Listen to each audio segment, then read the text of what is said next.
Hey folks, Scott Walters here. Welcome back to the Bulletproof Garage. I'm here with my buddy Will this morning, and we're going to make another run at getting this 65-year-old lump running again, all right? It's a 1959 Cat D7D Dozer, and on the first episode, I'm going to put a link to that in the description, we got it turning over, but we didn't get it started, all right? So this time, hopefully we can get it making some noise. And before we get started, let me mention two things. First, thanks to everybody that provided input, all right? This is not my wheelhouse. It's not Will's wheelhouse either, all right? So many thanks to everybody that took the time to provide input, advice, and recommendations. Number two, I've also done some research online, and some of the manuals for this old tractor are actually available online, and I ordered some as well. So I've got the service manual, the technical manual, the owner's manual, whatever manuals you can get for this old tractor, those are on the way as well. So I hope to be a little bit more informed and a little bit more methodical this time around. All right, folks, wish us luck, and sit back, relax, and enjoy the ride here in the Bulletproof Garage. All right, in the first video, we had some issues with the winch. It was still turning while we were turning the engine over. And the problem with that is that the two levers that operate the winch, there's one to engage and disengage and one for the brake. Both of those are either frozen, the cable's frozen, or the cable is actually busted. So what we're going to try to do is take this access plate off right here and hopefully disengage the winch right here at the winch. So when we're trying to spin the tractor over, the tractor engine, we're not also using all that starter power to move this big monster winch. All right, so let's see if we can get it off. And you can see it's nice and wet here already. I hosed it down with some 50-50 first, so that's 50% acetone and 50% ATF.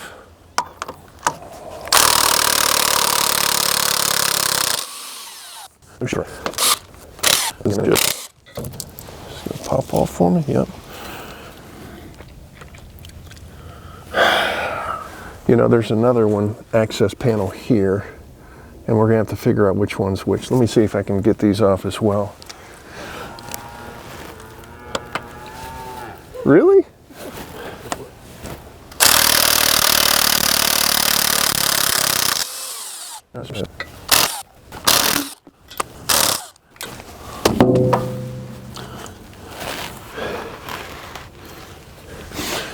Okay, so what we've got here is we've got the cables coming into the back of the winch right here. One is the brake and one's going to engage and disengage. And it's kind of tough for you to see inside. And frankly, it doesn't look great. I don't see any sort of liquid in there at all. I don't see any oil in there. And there's a fair amount of condensation and rust. But what I'm going to try to do is I need to trace these cables back forward and see which one goes to the brake and see which one goes to the engage and disengage, and see if we can actuate it right here.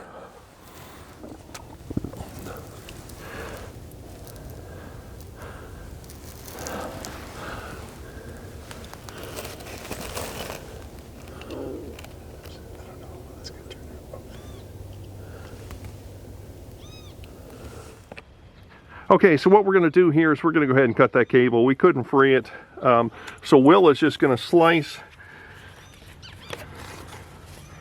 this cable right here because it is frozen stuck. It's going to need to be replaced anyway.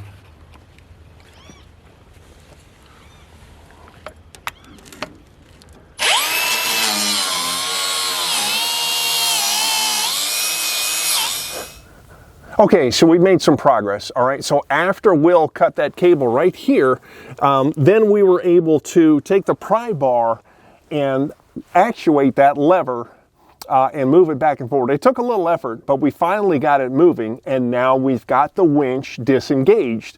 And again, the big deal about that is now the winch is not going to be spinning when we're turning the engine over, okay? So a little progress, still a long ways to go, all right?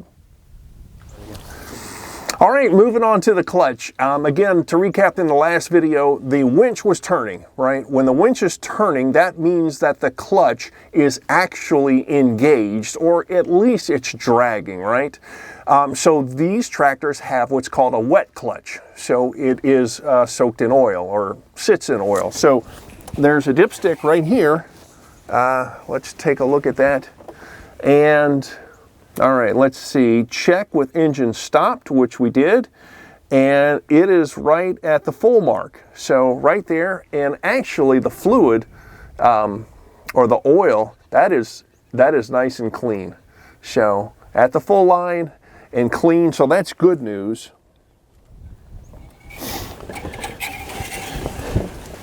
And now the clutch itself actually has a brake on it, all right, to keep the clutch itself from spinning.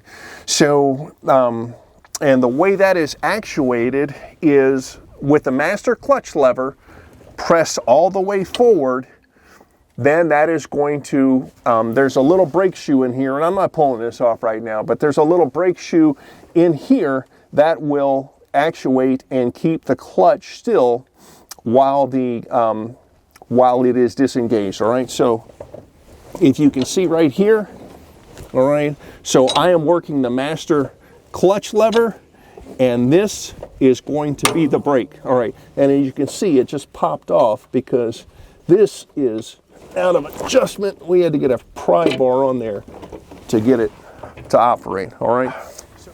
Okay, I don't think we're going to spend any more time on that right now. For our purposes, we understand that it's got a clutch brake, and the clutch brake may or may not be working, but the lever here certainly seems to be working to engage and disengage the clutch, all right? The clutch brake, I think, is non-essential for what we're doing, all right? So let's move on. We're going to work on the fuel system, and then we're going to see if we can't get this old girl started, all right? Okay, so we're about to try to start this old girl again. This time we want to make sure we've got good clean fuel going to the engine as we try to start it. So I've got 5 gallons of fresh diesel. The problem is that this is that ultra low sulfur diesel, so it doesn't have the sulfur that provides a lot of lubrication. So what I've got is some steel 2-cycle engine oil. You do about 1 ounce per gallon. I've got 5 ounces here and 5 gallons, all right? And I'm not going to do public math, but I think that works. And that'll help with the lubrication, especially on an engine that's been sitting for a while. All right.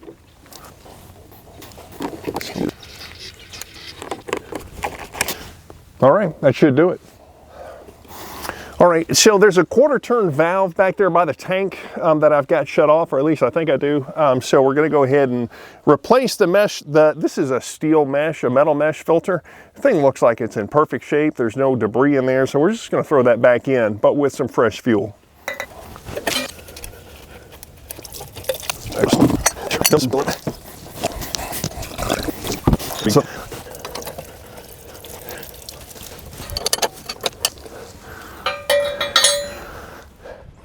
All right, now I'm going to drain this old nasty diesel out of the filter housing.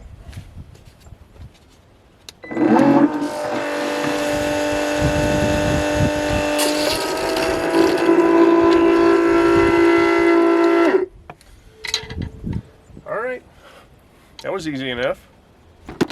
Take it there.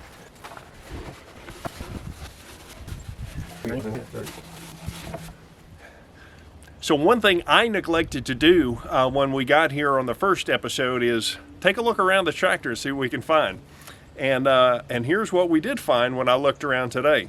These are obviously old fuel filters that somebody has changed out, probably in the not too distant past when they tried to get it started years ago. So those are obviously no good, but what that does mean is that these filters, which we pulled out of it last time, probably haven't had any fuel run through them. So we're going to go ahead and keep these, and they look great. And now I've got, I'm about to pour some fresh fuel in there, so we should be good to go.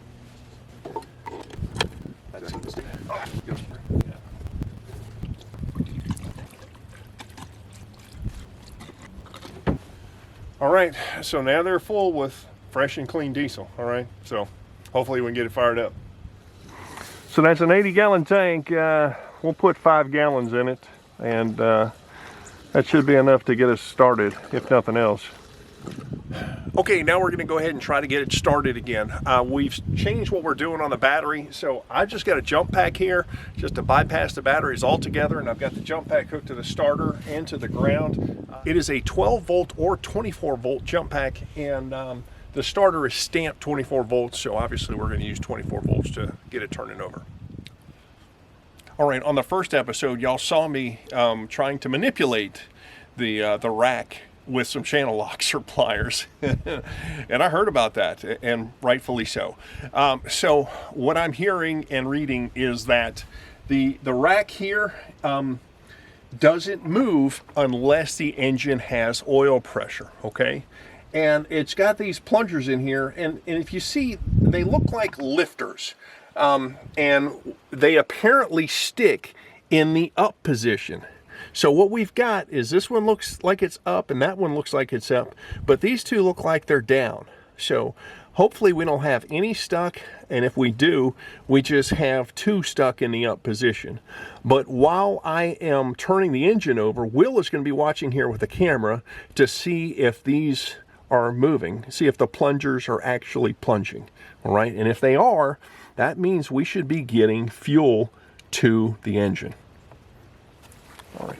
Now we're getting ready to start, okay? So all of the levers are in the neutral position. I've got the clutch brake engaged. I've got the decompression lever to the start position. I've got some starting fluid handy, all right? And I've also got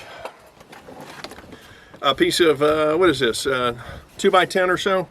And that's what I'm going to use if the rack is stuck and this starts and it goes wide open, all right? And I'm just going to use this to smother the engine, just like so, okay? So while I am starting the engine, Will is going to be filming the rack, and we're going to see if we have any movement there. They're all moving. Get it back. The far left is stuck. Far left is stuck in the up position. The other three are moving. Okay. All right, so we got one of our plungers that's not plunging. Go ahead. Stuck.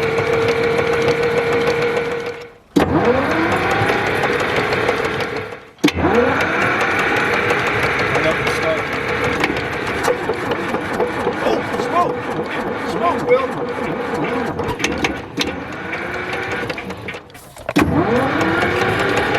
Stuck open. Okay, so now we're making progress towards getting fuel to the engine. So all the plungers are plunging, and now we've got to make sure we're getting fuel to the injectors. And obviously there's probably some air in the line. So what I've done is I've gone ahead and I've backed off the injector lines by half a turn up top here, all right? And Will is going to be watching these as I'm cranking the engine over to see if we're getting fuel, all right? So wish me luck.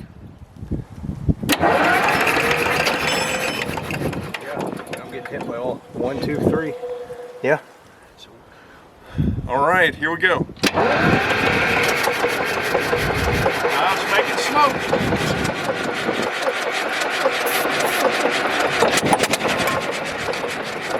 Come on.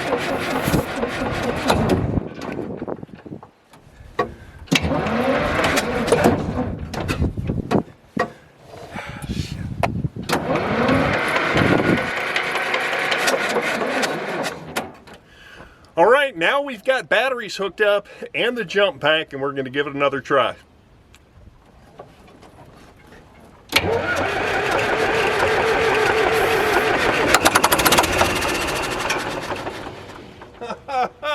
She tried.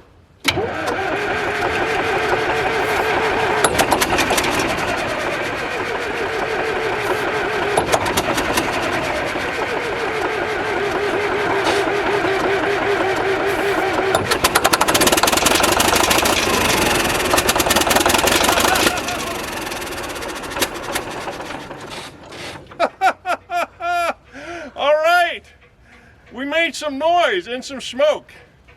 Let's try it again.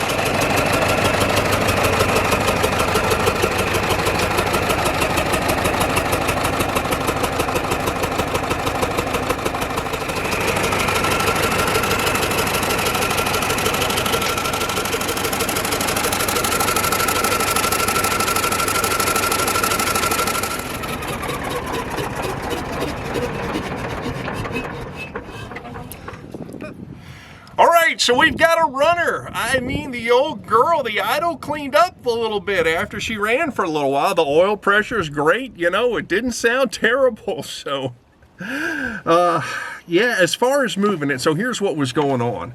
And when I was trying to put it in forward or reverse, it was grinding. So we got some clutch issues going on. It may be that the clutch is still dragging. I'm not sure. I'm gonna have to give that some thought, but I think we've probably culminated for the day. But boy, what a great day. All right, first start after 10 plus years on this 1959 Cat D7 Delta. Woohoo! It's alive. All right, folks, what a great day. I mean, we're here in South Texas again. It's the end of December. I'm wearing short sleeves. The sun's out, and we resurrected this old D7D, this 1959 yellow lump sitting behind me. So it's a runner, and by God, it didn't sound too bad. So we're running out of time for the day. We're gonna have to come back out and see if we can get it to move. So the good Lord willing, and the creek don't rise, we'll have it moving on the next episode. All right, folks, as always, thanks for watching. I really appreciate it. And we'll see you next time on the Bulletproof Garage.